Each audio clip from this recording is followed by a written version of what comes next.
Hey brothers and sisters, welcome back to another Genesis video. Today we're going through Genesis chapter 11, which is about Babel and Nimrod. So, Mike, you want to start off? Now from the beginning of time, all the earth spoke in the ancient Paleo-Hebrew language.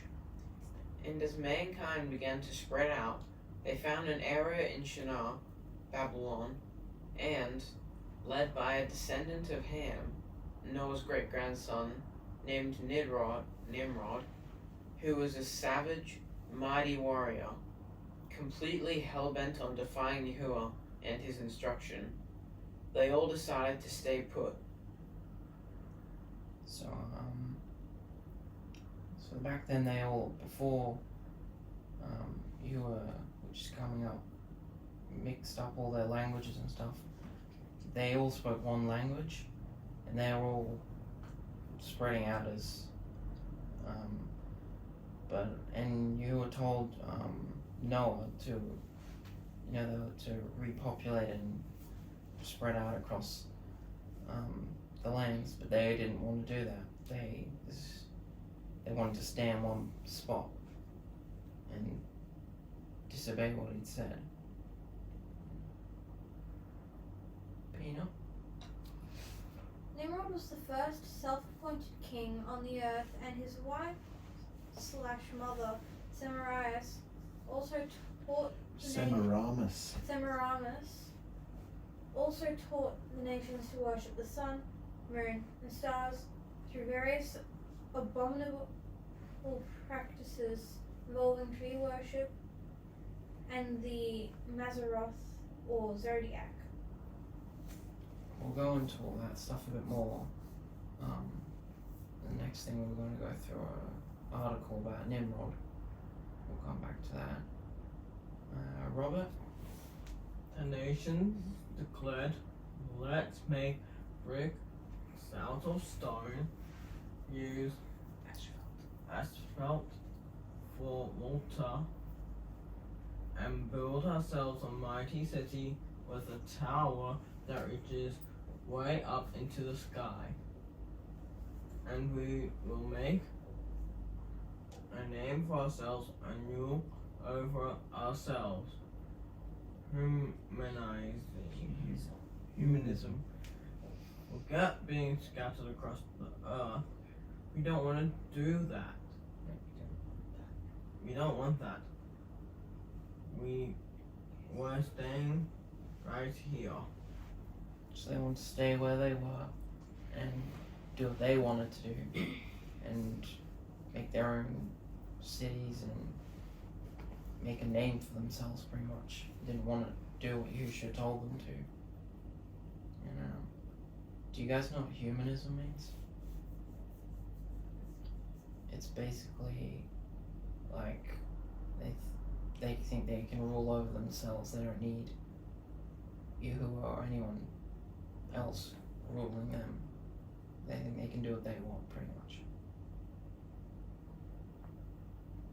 Marco? And they began building a mighty tower to reach the clouds and ensure their own survival if there should ever be another flood. Keep going. However, Yahuah saw this and said, "This is what they do with one mind and one language? Disobey me and curse in my face? Who knows what they will achieve with such unity of purpose? It's time to scatter their languages and spread them across the earth as I intended." Pina? And Yahuah made all their languages confused, and the nations began to spread once more, gathering to anyone whose language they understood, and moving away, taking their lawlessness with them. They called the place Babel, because it was there that he confused the languages and began scattering the nations across the earth.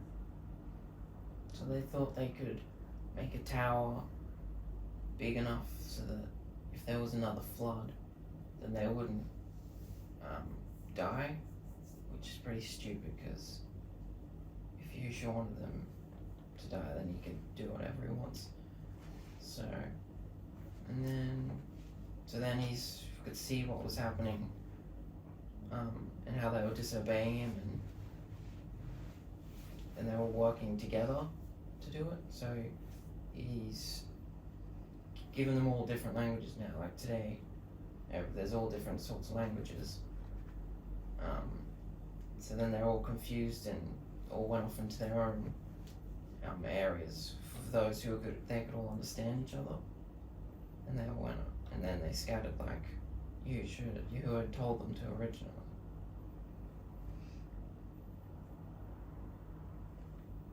And there's a little map. It shows, so that's where the ark was when the flood finished, and so they'd gone all the way over here. Babylon's over in this area, near where Iraq is today. Yeah. And that's all there is for that chapter, but we'll go through a study now. It's about Nimrod.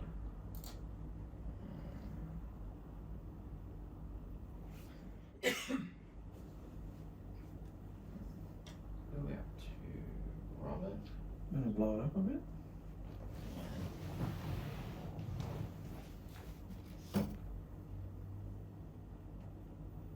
That's better. Alright, Robert, you want to start? So after our creators, Mr. Noah's boys. You forgot it. You can read that. Mr. Noah's boys.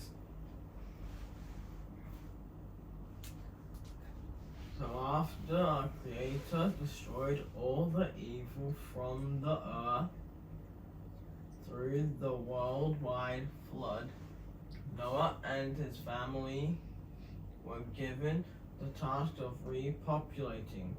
We learn a lot about Noah's sons from an incident which occurred not long after they all came out of the ark. Noah started a vineyard, growing grapes and fruit, and made some wine. One day he got quite drunk. He went into his wife's tent and fell asleep uncovered. His middle son, Ham, came along and slept with his own mother, and took his father's robes out to his brothers to prove that he was now the king of the castle, so to speak. But his brothers were horrified and did the respectful thing of putting a garment on their shoulders, walking backwards towards their father, pouring the garment over him to cover his nakedness. They did not look. So this is what we went through in the last chapter last week. It just gives you an idea of what's coming up. Micah? These guys were obviously taught that looking at nakedness was wrong and unacceptable behavior. One brother ignored the instruction, and the other two were obedient. And for this, Noah, when he awoke, blessed Shem and Japheth, and put a curse Japheth, and put a curse on his son Ham's line through Canaan. This curse followed through all Ham's generation, and now we come to Nimrod, his grandson. The scripture only speaks briefly about Nimrod, but Babylonian history reveals much about who he really was. Keep going. Nimrod the hunter, Genesis 10:8. And Cush brought forth Nimrod. He began to be a mighty one on the earth. He was a mighty hunter against Yahuah. Therefore it is said, like Nimrod, the mighty hunter against Yahuah. And the beginning of his kingdom was Babel, and Erech, and Akkad, and Calneh, in the land of Shinar.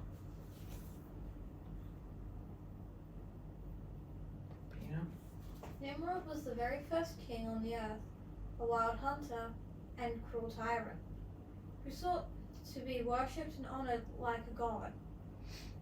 Satan entered this savage man, and through him formally established the first practice of idolatry and sun worship. Yahuah's instructions were abandoned, and instead the whole nation of Babel was made to honor and worship the sun, moon, and stars, adopting celebrations for each of their movements across the sky.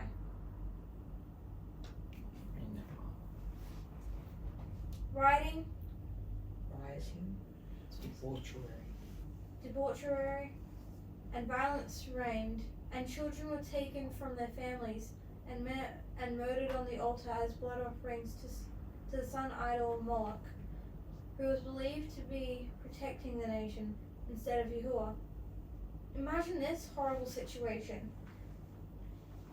Nimrod himself was incredibly arrogant, vile, and depraved. Some say his blood was a bit nephilated. He was a ruthless beast and a mama's boy who loved his mummy so much that he married her and made her his queen. The two of them, king and queen, led the nation in the most horrid forms of adulterous rebellion against Yahuah and his instructions. This was the first time that mankind declared, Yahuah is dead, and we are an all-powerful force on earth. Mankind has been declaring this in the face of Yahuah, even to this day, atheists or humanists. Well, this is where first started the worshipping idols and stuff, and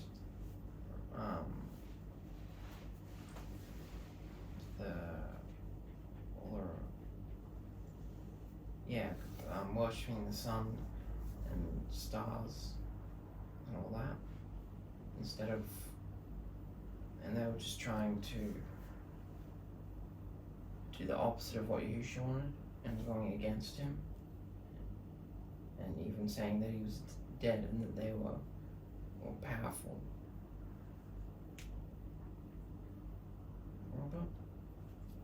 You must not worship Yahushua your Elohim in the ways, because in worshipping the deities, they also do all kinds of devastatable things that Yahuah.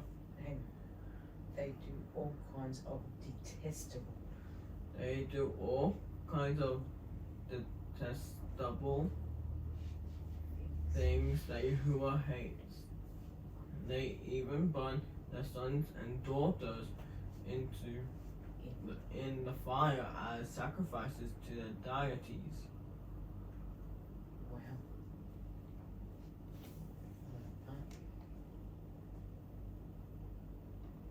Michael? Eventually Shem, Noah's oldest son and Nimrod's grandfather, was so upset by Nimrod's disgusting behavior, leading the nation against Yahuah, that he put out a bounty on his life and later attacked and killed Nimrod, cutting up his body into little pieces and sending them to all the surrounding provinces of Babel, as a reminder and example of what happens to those who disobey Yahuah and sacrifice babies to Moloch. Other writings state that Isaac's son Esau killed Nimrod in battle.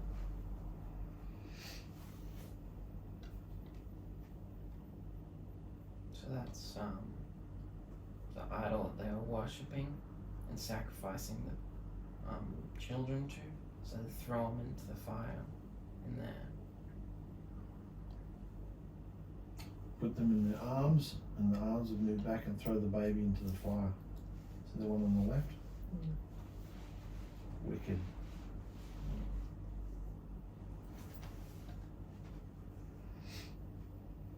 You know? Nimrod Nimrod's wife, or mother, Queen Semiramis, was not going to let this stand. Satan entered her. She became the first goddess of witchcraft, spiritualism, and sorcery. To maintain control of Babel, Semiramis told the people that Nimrod had survived and was now the son, living amongst them as a spirit being. This is also where dying and going to heaven, living in the sky, first came from. After his death, the only body part to never be recovered from Nimrod was his penis. So Queen Semiramis ordered a huge statue of Nimrod's phallus, penis, to be made, called an obelisk, steeple, or pillar of jealousy, There's one there in the picture. In Egypt. which the nation would bow down to. Today, church and government institutions all over the world are designed with huge Nimrod phallus steeples, obelisks, built into them, and it's viewed as completely normal. What about that? What about that? Look where it came from. That's what that symbol is right there. It's called an obelisk. Nimrod's penis. That's what it stands for. How many of those are all over the world? Plenty. Everywhere.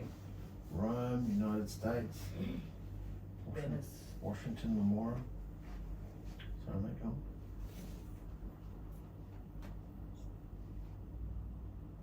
Robert? So Nimrod was now worshipped as the sun.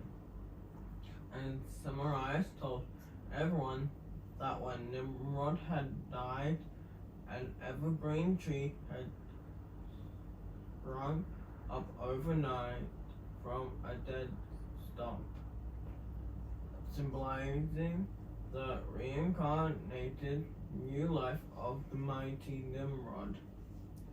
So on the anniversary of his death each year, at the winter solstice, 25th of December, she said that Nimrod would visit this evergreen tree and leave gifts under it. Does this sound familiar? Which other bearded fellow do we know that who leaves gifts under a tree on December 25th? So this is where all the Christmas and all that started off way back here, and it's still going on now. So it's not as the church says, is it? No. Church says that was the birth of who? JC. JC. It's you.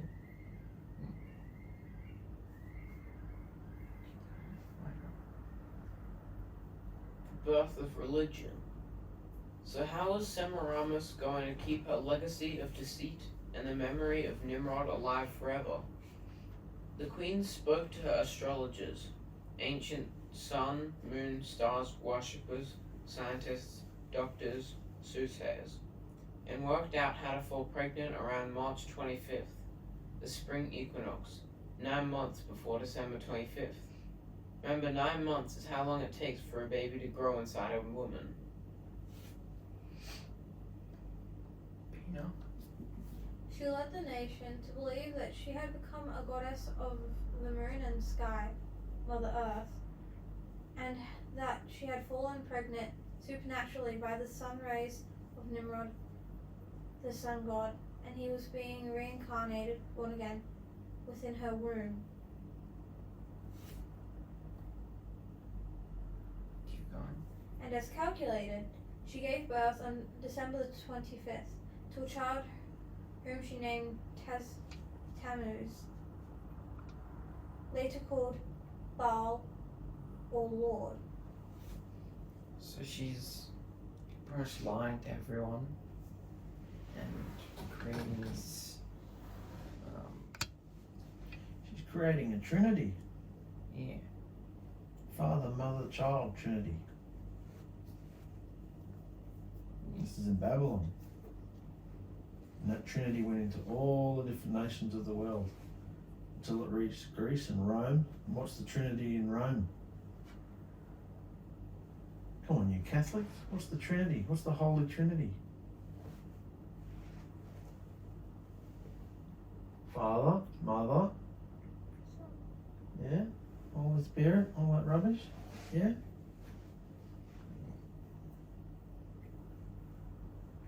So,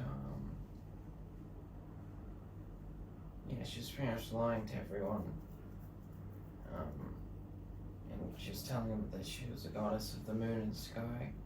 And she's trying to get everyone to worship the moon and the sky and all these, the sun, all these things. And that pretty much shows, because this is where religion started off, pretty much shows what religion is. It's pretty much just all lies.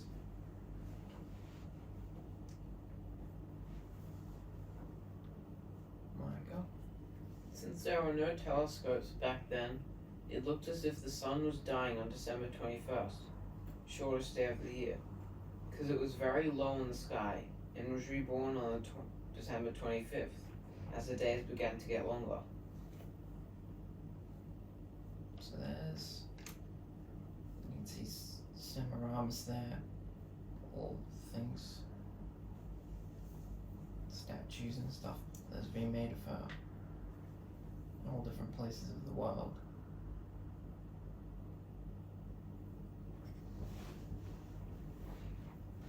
You know?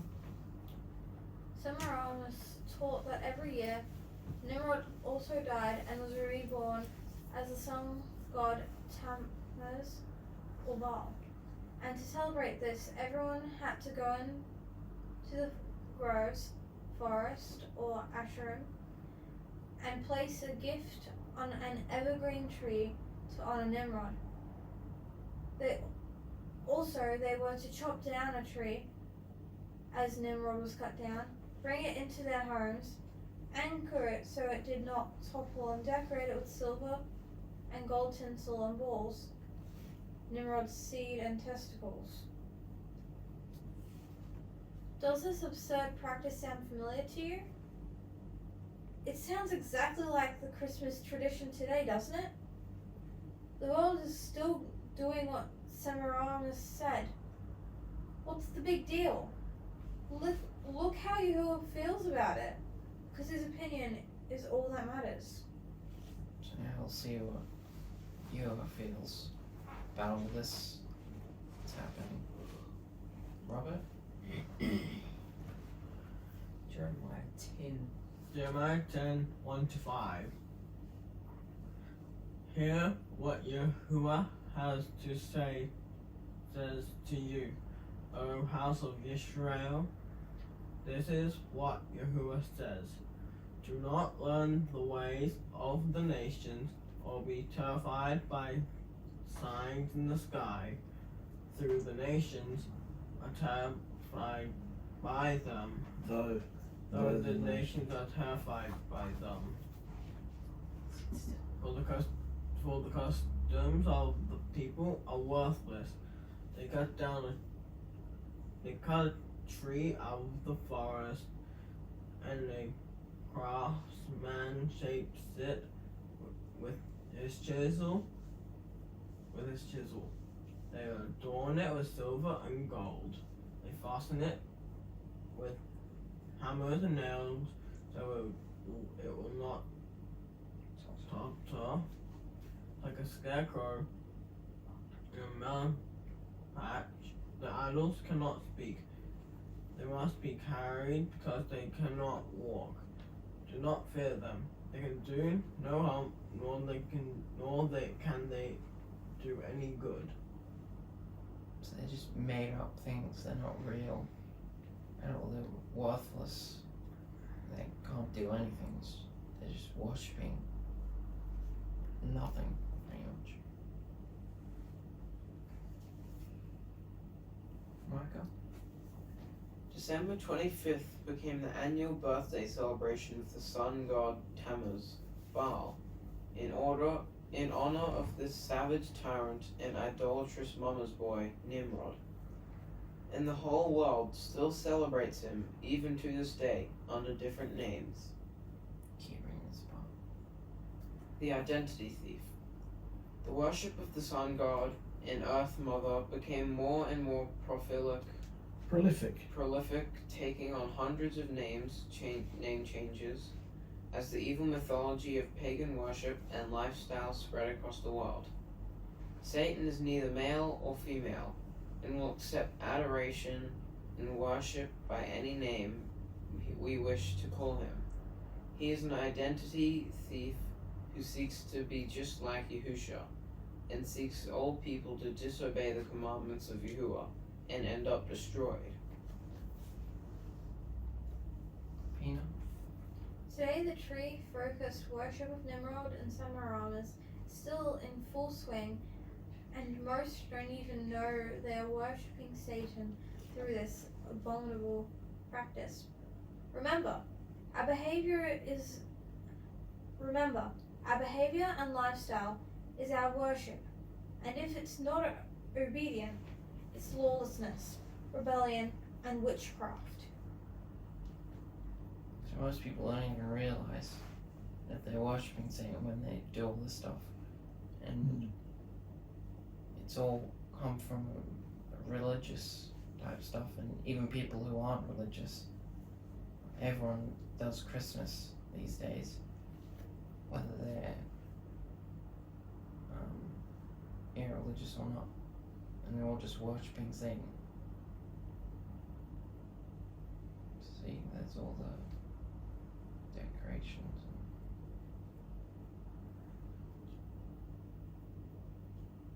Michael? Christmas behavior came from Saturnalia. Nimrod's birthday, the 25th of December, was later called Saturnalia in honor of the Roman sun god Saturn. Another name Satan was worshipped as. And it was always a huge pagan fertility event to celebrate not only the sun, moon, and stars, but the life-giving spirit of the earth also. In ancient Rome, citizens would dance down the street, often naked, with fresh-cut trees from the forest. Each home would have a freshly cut evergreen tree, Nimrod's penis, dressed in tinsel and balls, Nimrod's semen and testicles. And if you saw a door with a wreath on it, symbol of a woman's vagina, it was a sign that this house was where the sex orgy was that night, where all forms of abominable depravity was done. So if someone wanted to partake of that party, they would knock on the door, be greeted, and then kiss under the hanging mistletoe, to express their formal agreement to the wicked behavior they were about to partake of. Holly is also an emblem of Saturn, and the two swooping curves of Holly are symbolic of a woman's breasts. So that's all the wicked, disgusting stuff they used to do back then. And it's celebrated now, still. As I said, people don't even realize how wicked it is. And if you told some people about that, would they stop doing it? Or do it all the more? Do it 1,000 times more. They'd be excited about that. They'd be like, I'm going home to put a wreath on my door right now.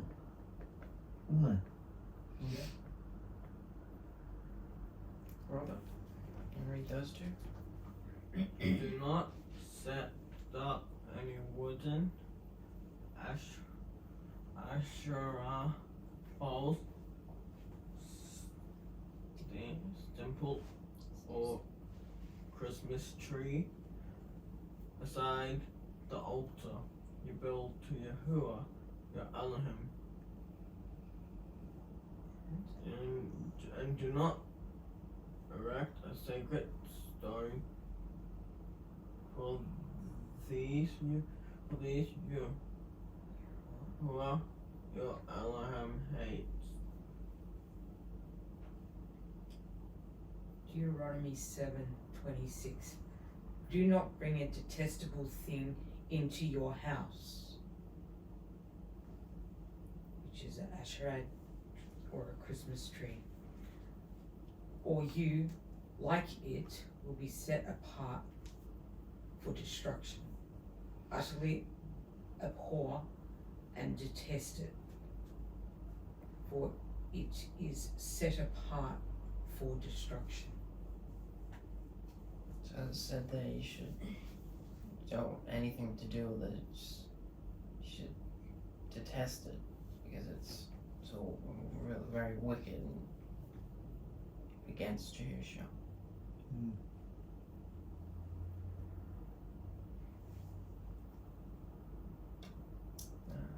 Micah.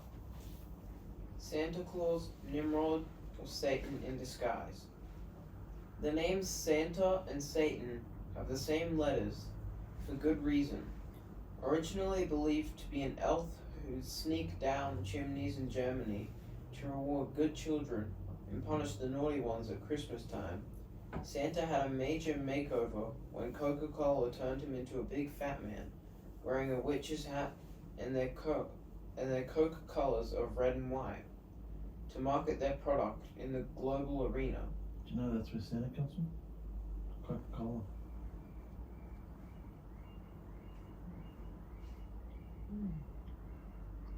Yeah. Children would also leave out boots filled with carrots, straw, or sugar for the Norse god Odin's flying horses. He would, in turn, leave their boots full of candy and small gifts. This myth is also part of the modern day flying reindeer lie.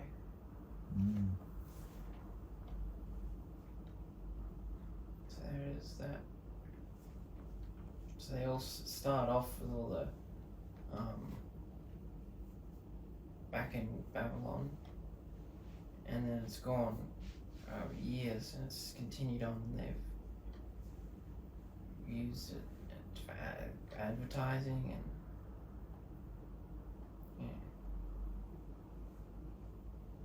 but you know. Today, Nimrod's satanic tree worship lives on through Santa Claus, and just as children were sacrificed in the burning furnace belly of Moloch in the ancient world, all over the world, parents offer their children up to the lap of Santa Claus, teaching them to make wishes, pray to magic elves and fairies, be on the lookout for flying reindeer, and to bow down before the penis tree of Nimrod to place gifts under it. So It says it as it is, doesn't it? does. Can you see that in the abstract? What's happening? Yeah. Exactly the same, isn't it?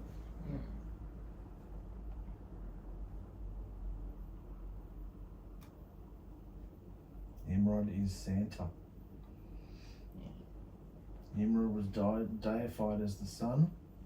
All sun deities are babbled form of Nimrod's name. All sun gods and deities are all Nimrod, really, in different languages and different names. All sun deities' birthdays were celebrated on December 25th. Nimrod is Santa.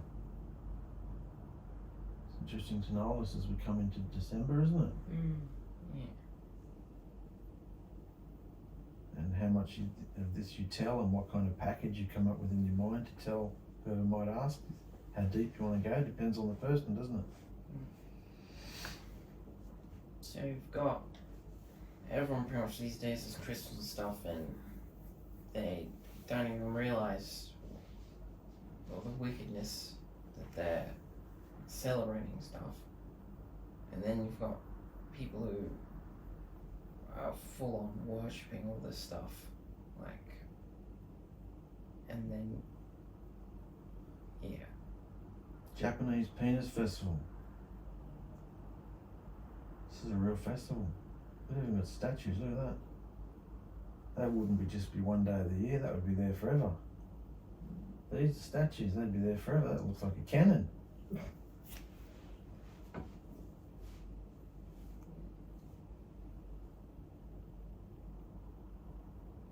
There's a walking one. So Japan and China don't hide behind symbolism. They worship the phallus literally every year. So they just straight up worship all this as it is. Pina? So, how did the church get on board? Approximately 300 years after Yahuah died and was resurrected, a Roman emperor named Constantine sought to join the sun-worship people of Rome. Nimrod was called 𝗪𝗏 by this time, and unify them with the followers of Yahuah under a new religion called Catholicism. He knew the best way to do this would be to keep the existing idolatrous sun-worship festivals and behavior of the nation and simply change their names. Satan is very cunning. The birthday of Nimrod was on the 25th of December became the birthday of Messiah, later called Jesus, an event we are never instructed to observe in Scripture. Keep reading. The observance of Passover, Yahush's death or resurrection, was combined with the spring equinox, where Semiramis, or Mother Earth, also called Ishtar, Oster, Easter. Ishtar, Oster, or Easter, was impregnated with the sun god, called Easter, a fertility festival celebrated with painted eggs, white lilies, and bunny rabbits. So that's also started back then. So started because of Semiramis. Yeah. Robert? The seventh day, weekly Shabbat rest was also changed to the first day of the week under penalty of death. All businesses had to operate on Saturdays and close on Sundays to honor the sun god. This still happens today, and these are just few of the many changes made by Emperor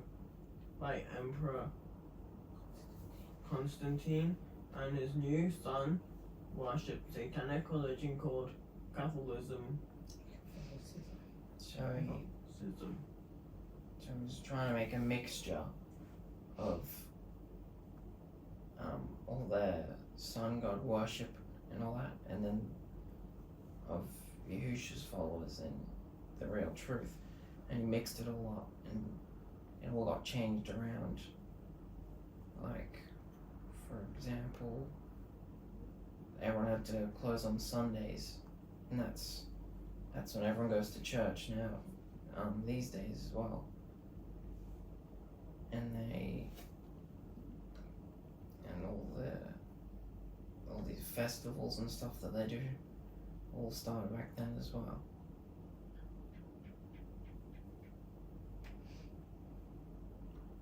Michael? The wine of Semiramis, the great whore of Babylon, through Catholicism, has spread into thousands of other denominations, religions, and even secular society, making the masses drunk with a violent party and entertainment spirit. If a person steps out of this pagan calendar event, system of behavior, they are ridiculed by friends and family members, and many relationships are seriously wounded because of the deep, cherished love most have for the whore's wine.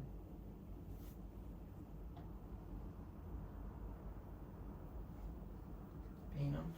Which tree will you choose?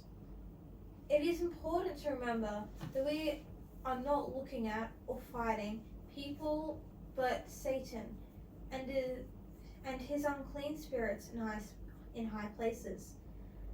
Satan came into Nimrod and Semiramis And this has always been the desire of Satan, to destroy mankind by tricking them into worshipping him. The enemy always lurks around the thought gate of our hearts to stop us from hearing the wonderful thoughts from Yahuah and behaving them in our lives. Do you want me to continue? No, You read it, Jen. Adam and Eve had the choice to focus on the tree of life or listen to the enemy who was shifting their focus in the opposite direction to another tree. All disobedient behavior, idolatry, and religion started with a tree in a garden. The curse of sin entered the world by a tree through a serpent, and the curse of sin was broken on a tree. As Yahuah was nailed and murdered on it, crushing the serpent's head. Do you see why Yahuah hates tree worship and idolatry so much?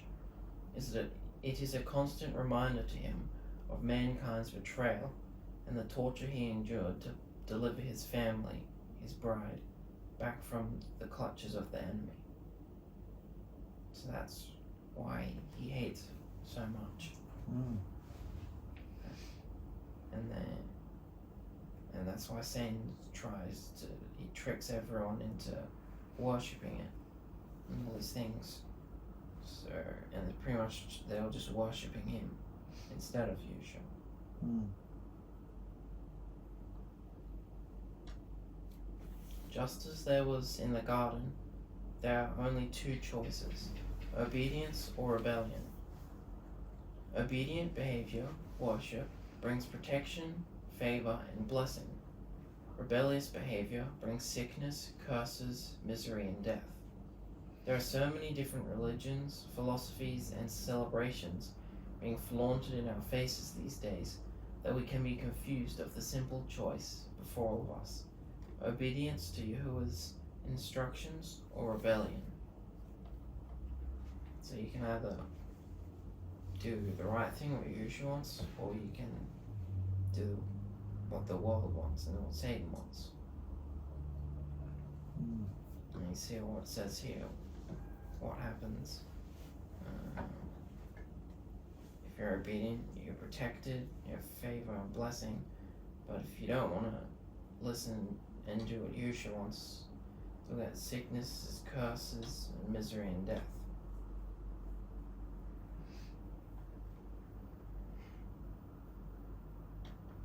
Our behavior is our worship, and so partaking in any of these evil events in any way is rebellion to Yahuah. He hates them all, and will soon be burning them all up, along with anyone partaking in them. Christmas, Easter, Valentine's Day, Father's and Mother's Day, Halloween, birthdays. These are just a few of the modern spins on the ancient satanic sun-worshipping festivals. So all these festivals all started from Nimrod and Semiramis way back. Yeah. Read that, Marky. Consumers beware. Society makes these events look so much fun, and the shopping centers introduce their new supplies months before the events, so that all the children have time to get excited and nag their parents for the new goodies. There are lollies and gingerbread men, shortbread and fruitcake, chocolate eggs, rabbits and hot cross buns, candy canes, bonbons, chocolate hearts and roses, carved pumpkins, eggnog, and pretty blinking lights. How can we not get excited by all the happy festivities and yummy food? But Yahuah hates all of it, and we either step out of this behavior completely and honor Yahuah through our lifestyle, or we stay in rebellion and apostasy like the rest of the global majority. The choice is ours. Partaking in any of the celebration makes Satan very happy, because he knows that we've been tricked once again into thinking evil is not really bad, and that Yahuah won't mind it's just a candy cane or a birthday cake. In Yahuah's eyes, To partake in any, even the smallest part, is to partake in all. We are called to be set apart. So even the smallest bit, if you partake in it, then, as I said, you're partaking in all of it. As I said before, you don't want anything to do with it, just as Yahuah hates it.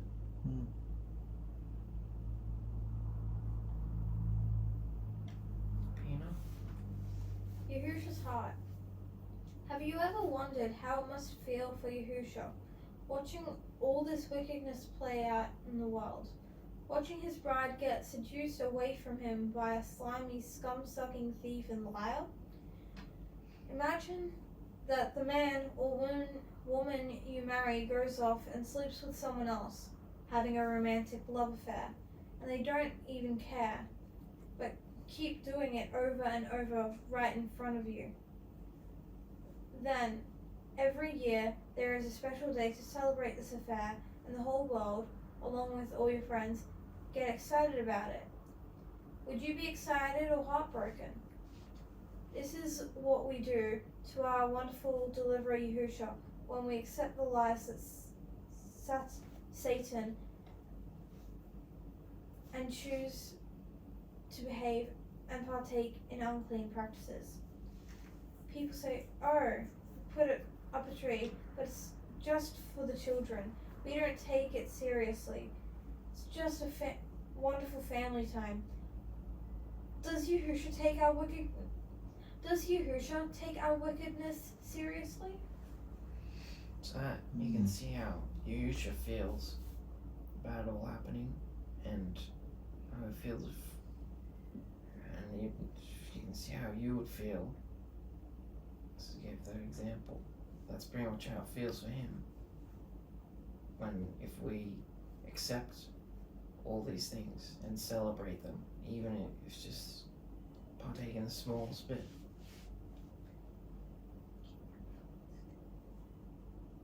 And there's the chart from Revelation we went through a couple of weeks ago, about the statue and the religious system, and that's the head. Is what we've just gone through today, where it all started, and then it's gone all the way through there. So do you think Yahushua's hurt by all this today when we go through Revelation? Yes. Would that be the right emotion to use? Hurt? He's furious. Angry. See that stone? See that rock? That look like he's hurt?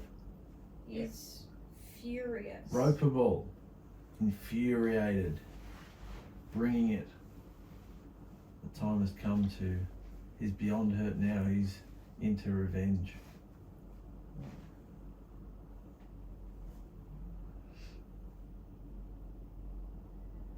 Robert? Did you realize the world was so stupid and blind? What about how excited everyone gets at Christmas time? It's like a real Drunkenness. They party, they drink, and they spend their money. They wake up in a few days with a hangover, regret, and debt. Many people are depressed and kill themselves at this time of year, also because they might not have a family or much money to spend. It's true, isn't it? Mm-hmm. Yeah.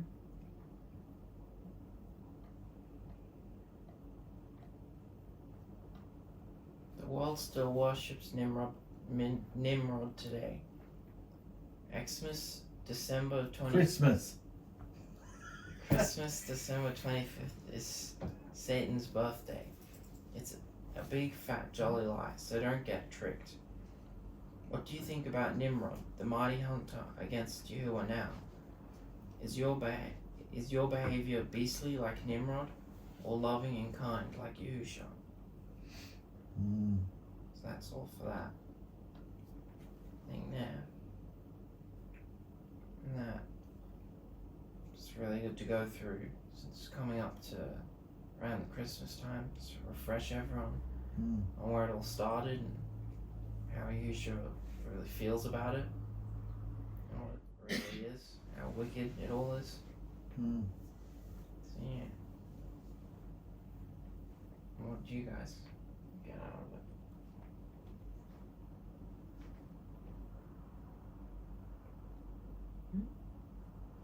Just talking to you guys.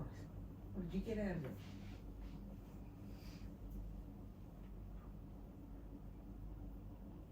That if we do what the world wants, we're just gonna end up, you're just gonna end up just like stopping it. And yeah.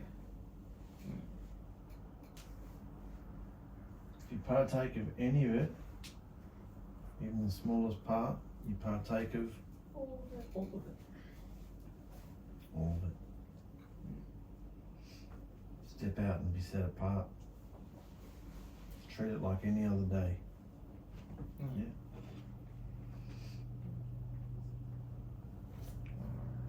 It was good, Joe. Really good. What about all the fact that they actually have all these festivals in various countries with penises and all of that? How disgusting. I didn't even try to hide it.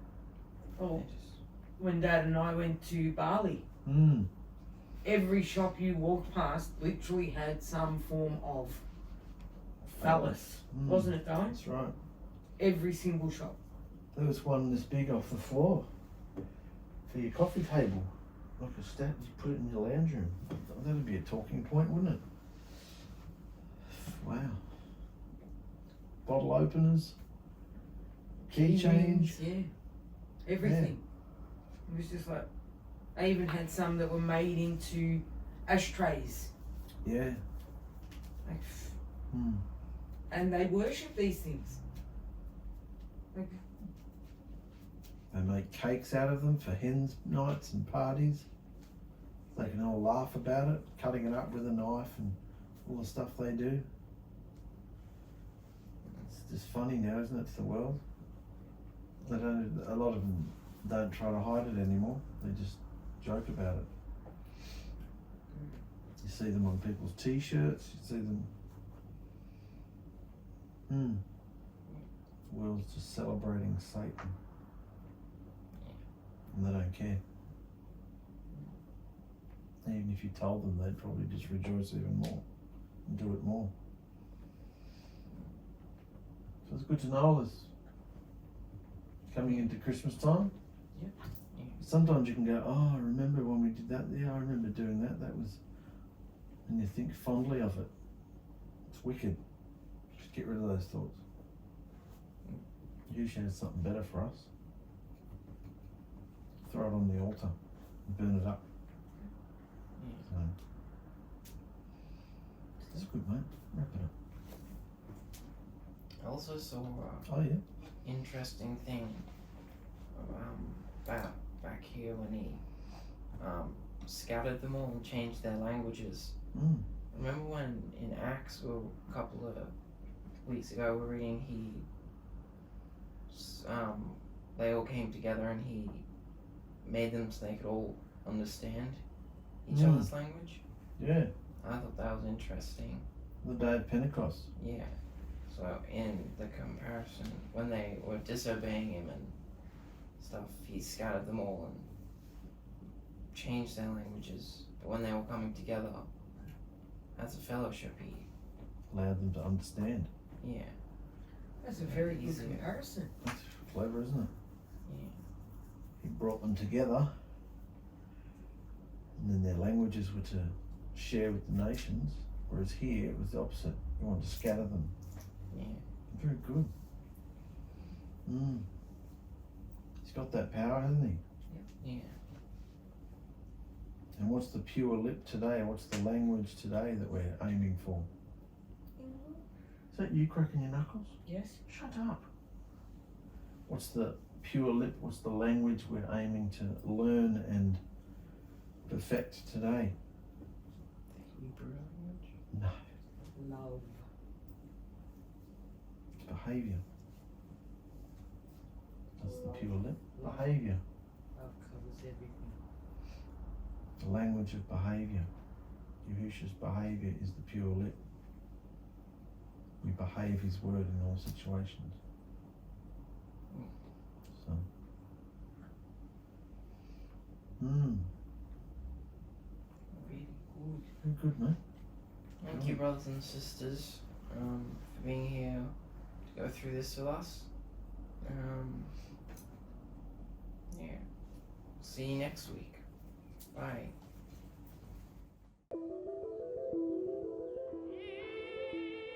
In the very beginning, Yahuah our Elohim created everything.